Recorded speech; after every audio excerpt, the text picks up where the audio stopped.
జగిత్యాల జిల్లా ధర్మపురి మండలంలో నేరెళ్ల మరియు గోవిందపల్లి గ్రామంలో సుమారు 300 చరిత్ర గల అడవిలో వెలసిన శ్రీ సంబ శివ దేవాలయం కలదు. ఈ దేవాలయం దినదినాభివృద్ధి చెందుతూ భక్తులకు కొంగు బంగారంగా భక్తులను ఏలుతూ ఉంది. ఈ శ్రీ మహా శివరాత్రి పురస్కరించుకొని ఇక్కడ బ్రహ్మోత్సవాలు నిర్వహిస్తారు. చుట్టుపక్కల గ్రామాల భక్తులు స్వామివారిని దర్శించుకుంటారు.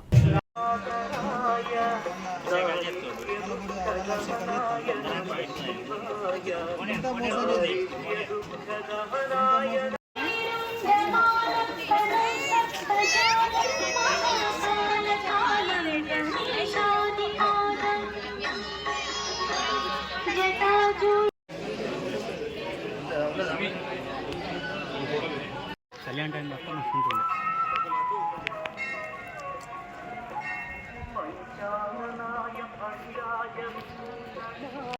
సాంబశివ దేవాలయం నేరుల గోవిందపల్లి అడవిలో వెలిసినటువంటిది.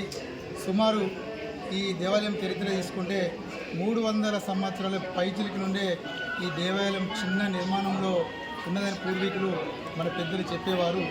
అప్పటి నుండి భక్తి చాటుకుంటూ స్వయంభులింగం స్వయమైన వెలిసినటువంటి శ్రీ సదా సాంబశివుడు గారు ఈ అడవిలో నిజంగా వెలవడం, భక్తిని చాటుకుంటే భక్తులు ఒకసారి దేవుని సందర్శించుకున్నారంటే అది ఆ భక్తి రూపంలో వారే మరొకసారి వచ్చే విధంగా ఈ దేవుని యొక్క భక్తి ఉంటుంది.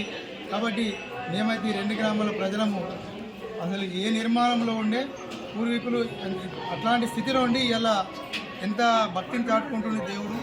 ఇలా మనం ఇక్కడ ఆలయ ప్రాంగణం చూసినట్టుంటే కోనేరు కానీ గుడి పునర్నిర్మాణం కానీ చుట్టుపక్కల పరిసర ప్రాంతం కానీ అడవిలో పిలిచినటువంటి మీకు కనబడుతుంది. ఇప్పటికే చాలామంది భక్తులు దాదాపు 1000 సంఖ్యలో ఈరోజు కూడా దర్శించుకోవడం జరుగుతుంది. రేపు మహా అన్నదాన కార్యక్రమం ఉంటుంది.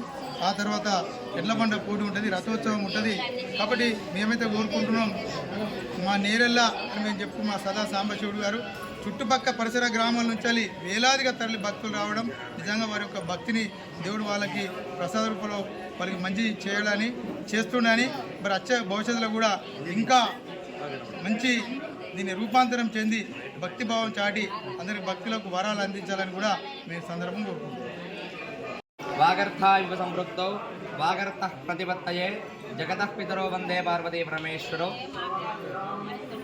నేరెళ్ళ మరియు గోవిందపల్లి గ్రామంలో అడవిలో వెలిసినటువంటి శ్రీ సాంబసదాశివస్వామి దేవాలయం దినదినాభివృద్ధి చెందుతూ భక్తుల కంగు బంగారంగా మార్చుకునే భగవంతుడ ఏలుతూ అంగరంగ వైభవంగా మహాశివరాత్రి బ్రహ్మోత్సవాలు నిన్నటితో ప్రారంభమయ్యాయి.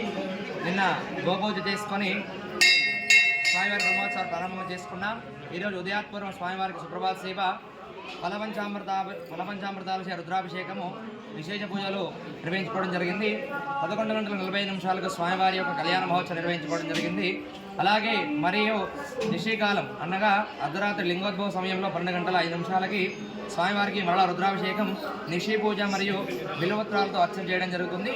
తదుపరి కార్యక్రమం రేపు ఉదయం 9 గంటలకు మహామృత్యుంజయ హోమము మరియు రథహోమం నిర్వహించుకోవడం జరుగుతుంది. అంగరంగ వైభవంగా ఈ యొక్క కార్యక్రమము రథోత్సవం అంగరంగ వైభవంగా జరుగుతుంది. అలాగే చుట్టుపక్కల 10 గ్రామాల నుండి కూడా రేపు అధిక సంఖ్యలో భక్తులు అన్నదాన కార్యక్రమం పాల్పంచుకొని స్వామివారి యొక్క తీర్థప్రసాదాలు స్వీకరించి పునీతులవుతారు. కనుక ఈ యొక్క అవకాశాన్ని భక్తులందరూ సద్వినియోగం చేసుకుని స్వామివారి కృపకు పాత్రలు కాగలని మనవి.